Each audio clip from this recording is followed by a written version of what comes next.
All right, I want to welcome you to another day of basic math. We're going to talk about a couple of things that are not in the book, and they're all things that are essential to working in the field.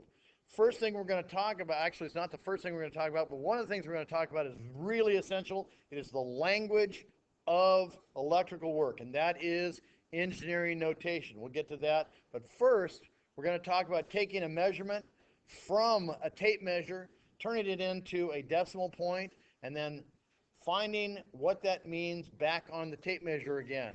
And we're going to talk about the exact example of one of the simpler applications of that idea. We're going to take a piece of conduit, I'm going to bend two offsets in it, put two bends in it to build an offset.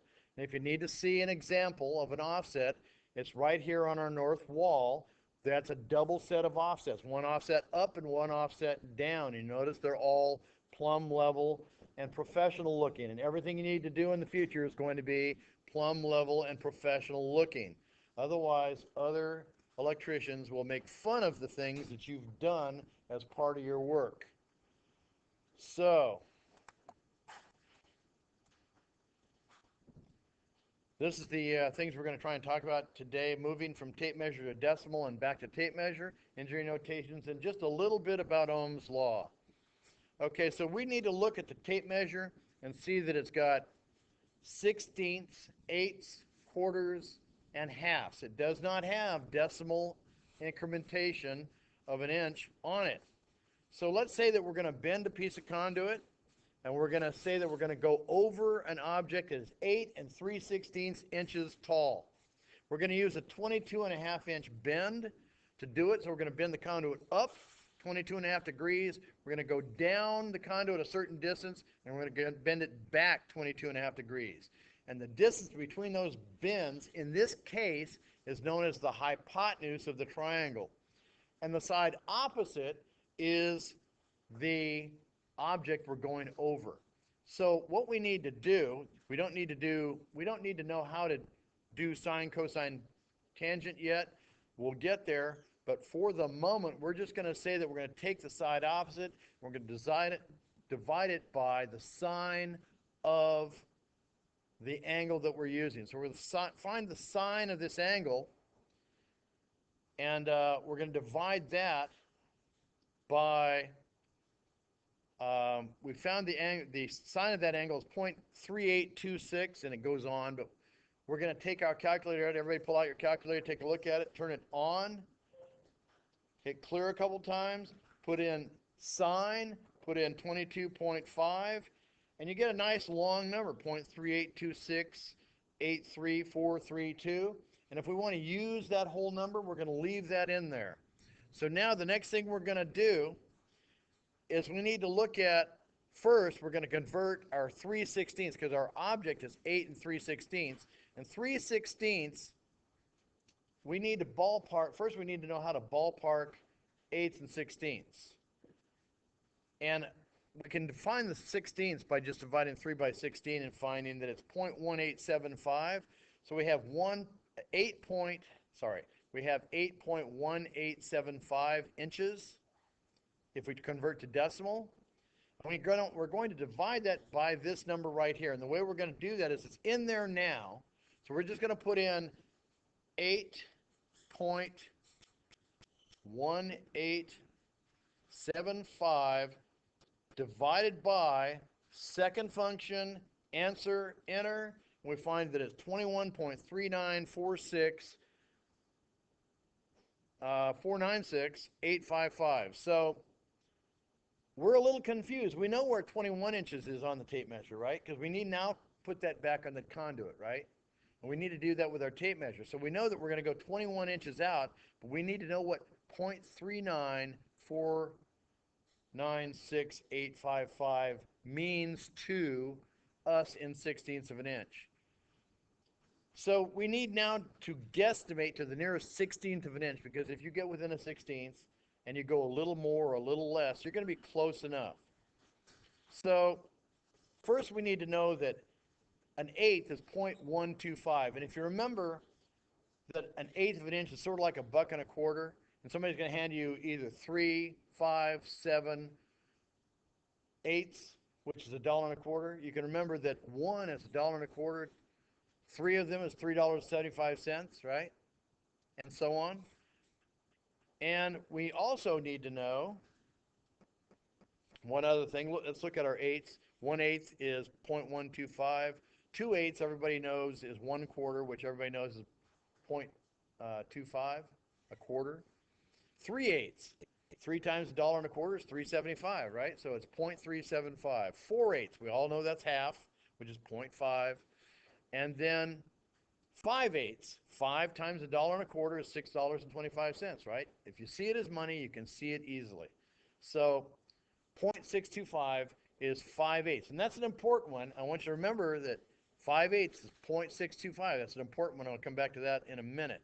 Now 6/8 is, we all know, is 3/4 or 0.75, and 7/8, 7 times $1.25 is $8.75. Because if you see somebody handing you $1.25 7 times, you know how much money that is, right?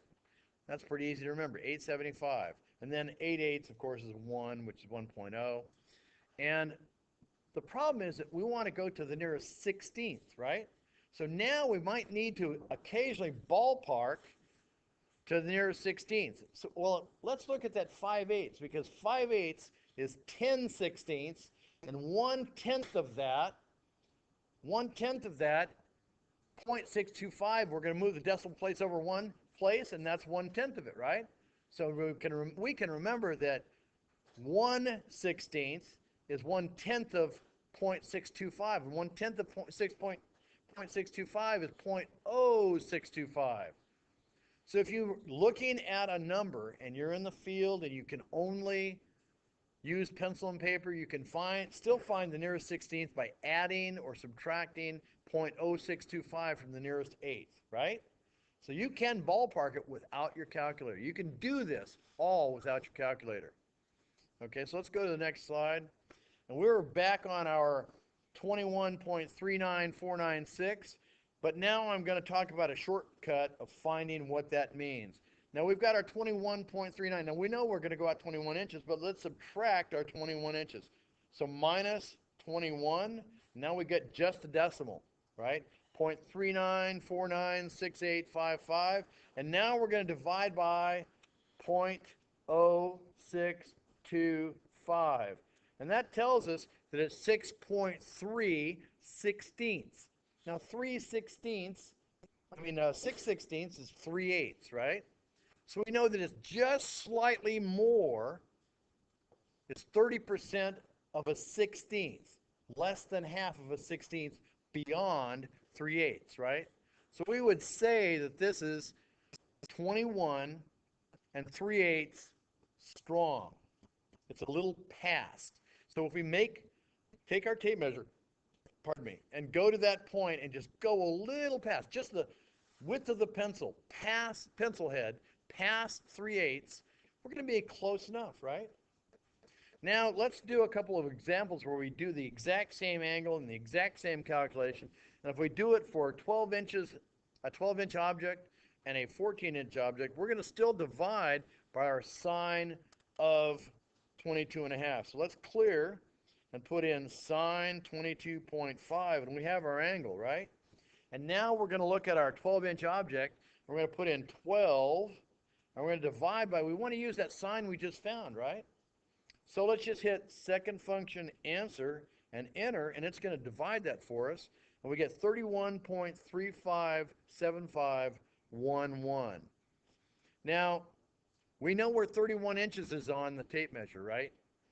But when we get to 0.3575116, we're all going, I don't know where that is. You know where that is? So we're going to divide that by sixteenths. A sixteenth is still 0.0625, right? So we're going to take that and divide by 0.0625, and it says 501. I've made a mistake. I forgot to subtract the 31 inches, didn't I? Okay, so we had 0.35751, right?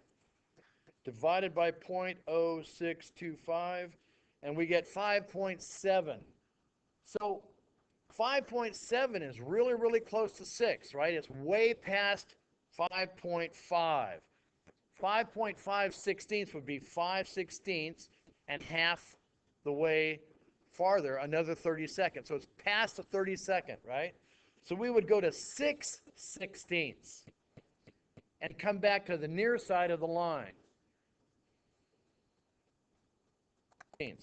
So if we're at 5.7 sixteenths, what is 6 sixteenths? 3/8, right?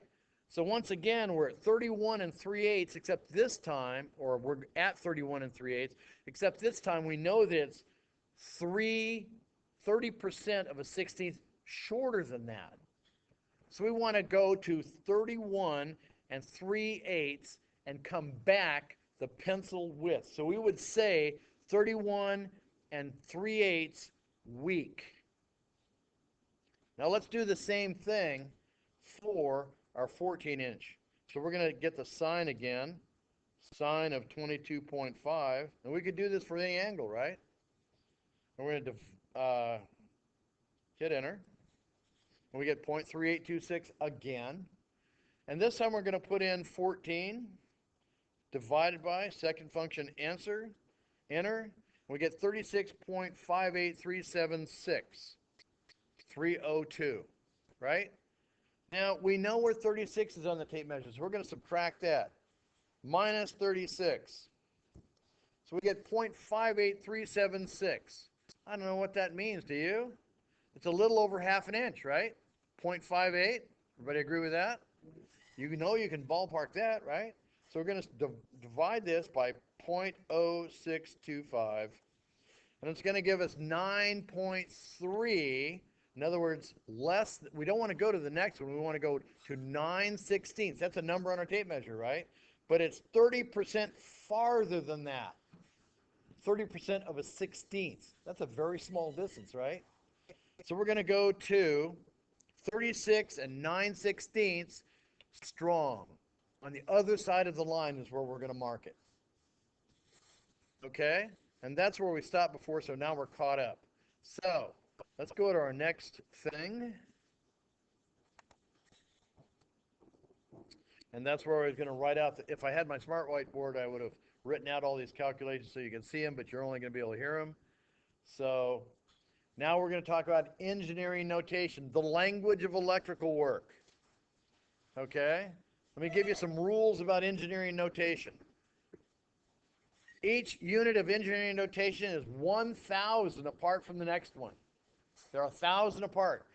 Your base units are volts, watts, amps, joules, Siemens,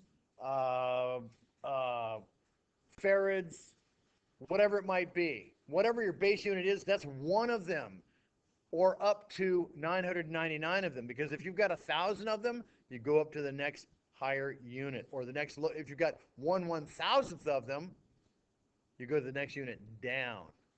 Okay. So first, we know that they're 1,000 apart, and we know the base units are going to be our basic definitions of different kinds of things, and a number is in proper engineering notation if it's between 1, and so anything less than 1, like 7/8, is not in proper engineering notation. Okay, we're going to convert that in just a second too. And up to 999, anything in between there is proper engineering notation. You'll leave it alone. Leave it alone. But anything higher or lower than 1 or higher than 999, you no longer are in proper engineering notation. Let's say we go up 1,000. Let's say we have 5,000 watts. Electricians don't say 5,000 watts. They say the next unit above is called kilo. And so we would say 5 kilowatts instead of saying 5,000 watts. And very quickly, you need to start speaking this language. So let's look at the chart that is in your book, but it may be truncated and does not have all of these. But these are all being used in science and electrical work, so you need to know all of these. So we have the base unit, and going up we have kilo, mega, giga, tera, peta, and exa. And going down, we have milli, micro, nano, pico, femto, atto. Now, they're all 1,000 apart. So they're powers of 10 to the third apart. So there's kilo is 10 to the third of something. Mega is 10 to the sixth of something. Tera is 10 to the 12th. Peta is 10 to the 15th. Exa is 10 to the 18th. I'm not greedy, but I'd like to have 2 or 3 exa dollars. Just 2 or 3 exa dollars. I figure I can get by for a while. Nobody's even smiling. Okay. That means you just don't know what I'm talking about yet. Okay, so let's go down. You've heard of really small things. 1,000th of something is a milli.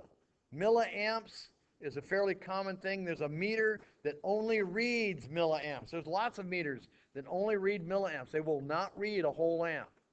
They only read thousandths. They're marked off in thousandths of an amp. Okay? So milli is a common thing. Micro is a millionth of something. One number divided by a million, that is how many micros you have of something. Now, micro, when we talk about the symbol for them, is different from everything else. Nano, 10 to the minus 9th. Pico, 10 to the minus 12th. Femto, 10 to the minus 15th. And atto, a very small increment of anything, is 10 to the minus 18th. Atto, A-T-T. Okay, rolling. All right, let's go to the next slide. All right, so what we're going to do now is, since you've got your piece of paper out, we're going to convert these numbers into proper engineering notation. So you've got, on the far left, you've got 125, 37,500, 3,123,000,006,000, 0.000000005, minus 250, minus 250,000, minus 9,123,000,000, 9,125,000,000, 0.025, comma 500, 62,123.000000. Okay? So real quickly, turn those into proper engineering notation. Now I'm going to give you a hint. 125 and minus 250 are already in proper engineering notation. All right? And let's look at 37,500 as a hint, as it were.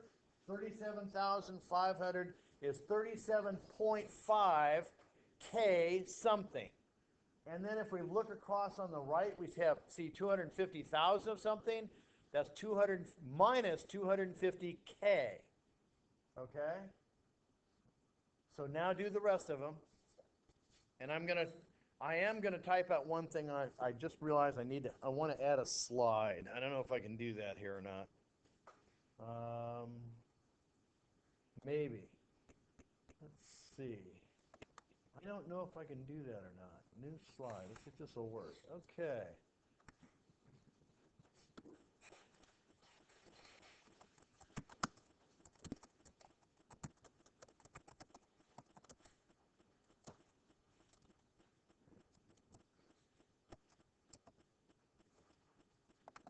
Okay.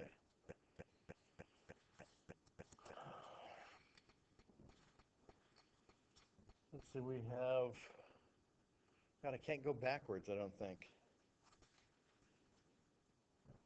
I think I have to go left or right.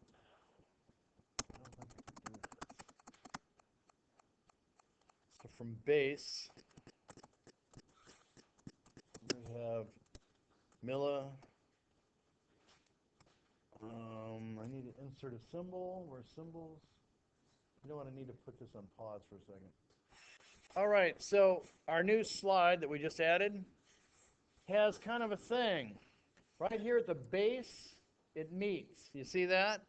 And then for every set of zeros going to the left, if you have, you know what?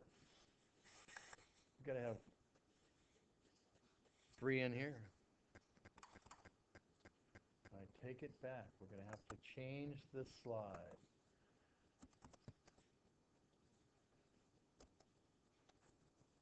And to do that, we have to change that one. Whoops.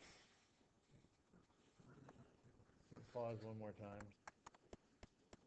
Okay, some of the things that I've told you before, I try and teach you tricks and tips on how to make it easier to understand things. And one of the ways to do this is if you write out just a point where the 0 would go, and look where this is base, the first 900 would go, the numbers that add up to less than 900 would go right in here before the decimal, right?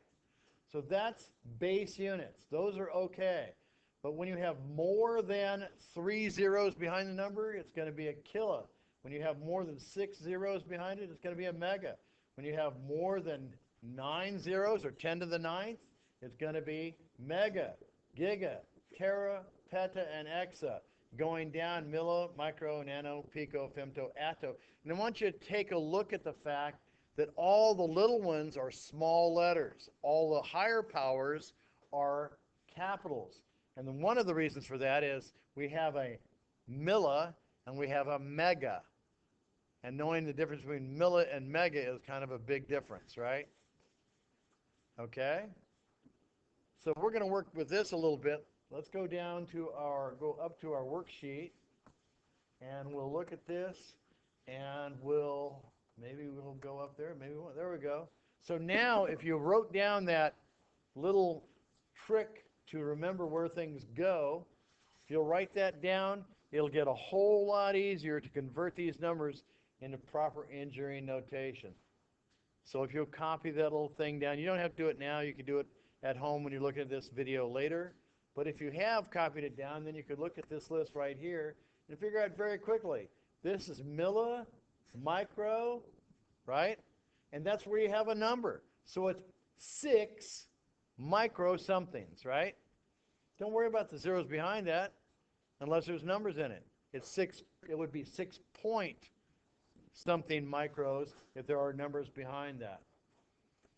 Let's look at our really big number here. That's base numbers, kilo, mega, minus 9.125, what? Giga somethings. How about this one right here? 0.025, comma 5. That's 25.5 millisomethings. Okay, how about this one right here? Going down, we have milli, micro, and then we have 5 nano somethings. Very small amount of anything. Now let's look at our last one. 62,123.0000000. We don't care how many zeros there are. It's 62.123 kilo somethings. Okay, so now we have kind of an idea of engineering notation, right? And we're going to start working with that in the future. Don't worry about that. Now let's go down to the last thing we want to talk about for the day. I've given you a 3x5 card, and I want you to use that 3x5 card only. Always bring it with you from now on. You'll be able to use it for all quizzes, but not the final. By then you'll have it memorized.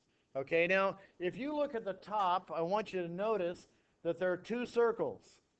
Those are Ohm's laws. Actually, what we refer to as Ohm's laws, but Ohm only said one of these things, right? He said I is equal to E over R. No, he didn't say that one. He said E, whoops, sorry, hang on.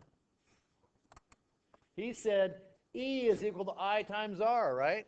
Now the way you use what I call these the pioneer wheels, and you can find anything by putting your finger over the thing you want to know, and it'll show you the formula for what you don't know. So let's say we put our finger over the R for resistance. We know that voltage, which is E, electromotive force, divided by the intensity of the current. So voltage divided by current will give you resistance, right?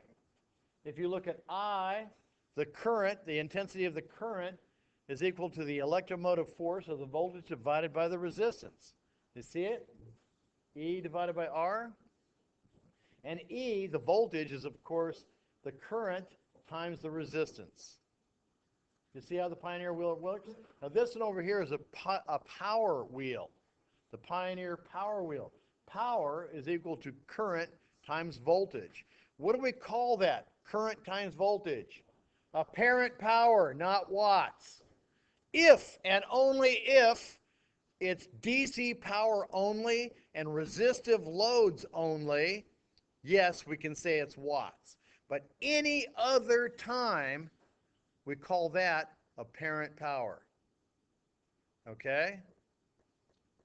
If it's DC power and resistive circuits only, then they're the same thing. Any other time, true power and apparent power are not the same thing. Okay, so we know that power is current times voltage, and we call that apparent power.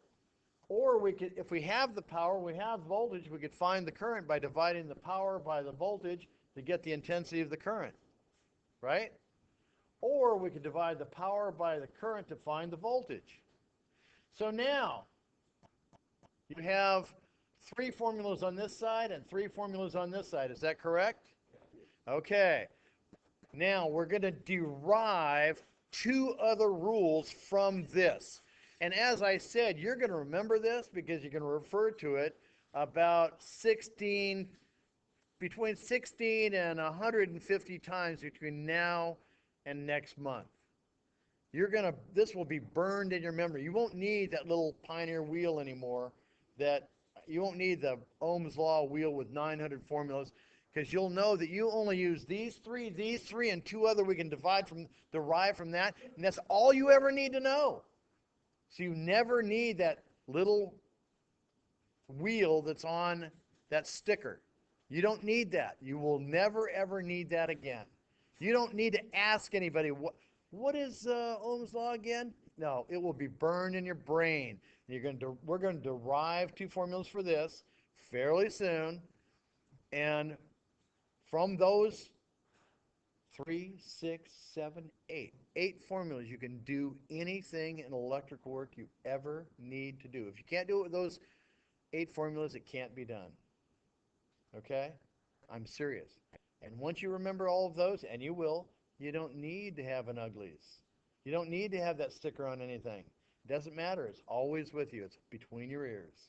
It's stored in long-term memory because we're gonna pound it in there. Okay? Now we're gonna start off now.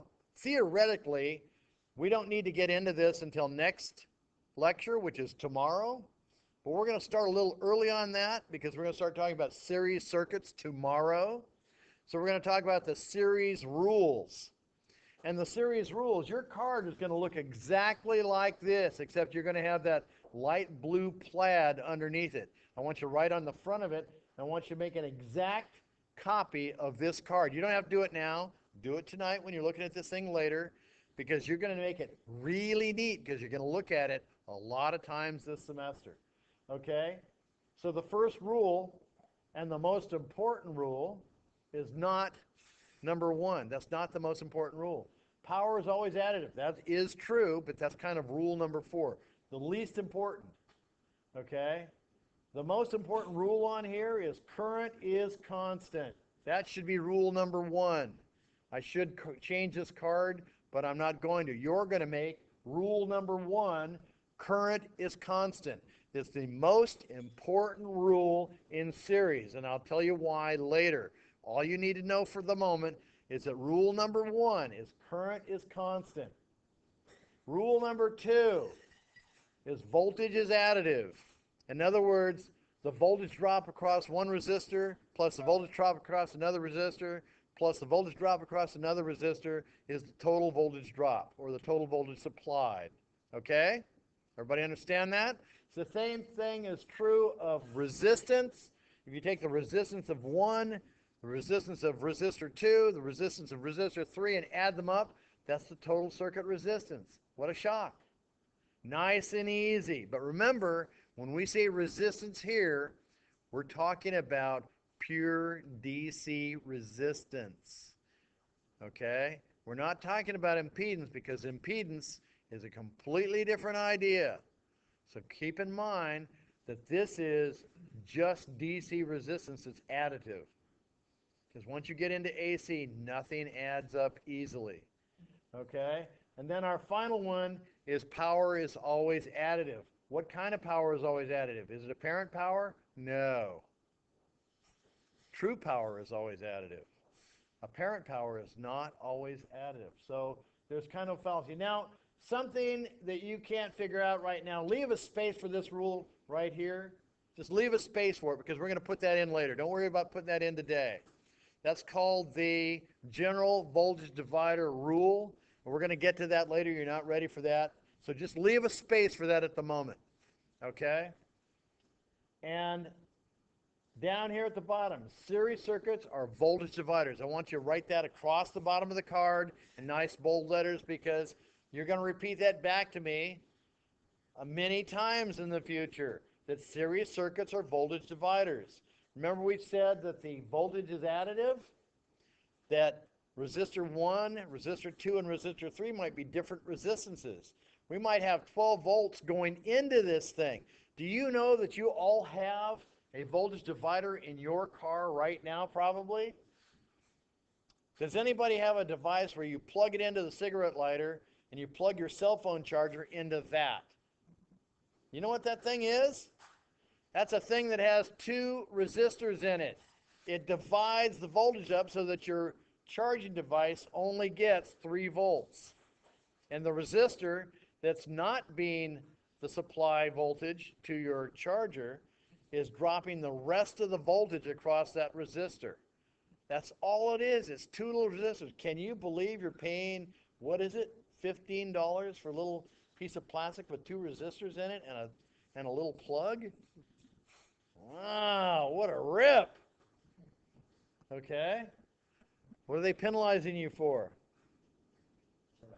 Your stupidity. You don't know any better. You don't know you're just buying 2 little resistors. And that if you had a plug to plug it into, you could make your own, right? Well, that's a whole different open. We'll get into that some other day. So series circuits are all voltage dividers. So that plug thing you're plugging in, it's got 2 resistors. It's dividing up that 12 volts that it's getting, and 3 volts is being dropped across one side. And how many volts are being dropped across that other resistor? 12 minus 3. 9 volts is being dropped across that other resistor in that thing that's going in your dash. Where's that? What is it doing? All it's doing is heating the resistor and dropping that voltage. So all it's creating is heat and not very much. That's why it gets, you'll notice that it's been plugged in for a while, it gets hot, right? Now you know why. Because there's a resistor that just sits there. All its only purpose in life is to get hot and drop a few volts across it. That's all. Okay. And that is the end of that for the day.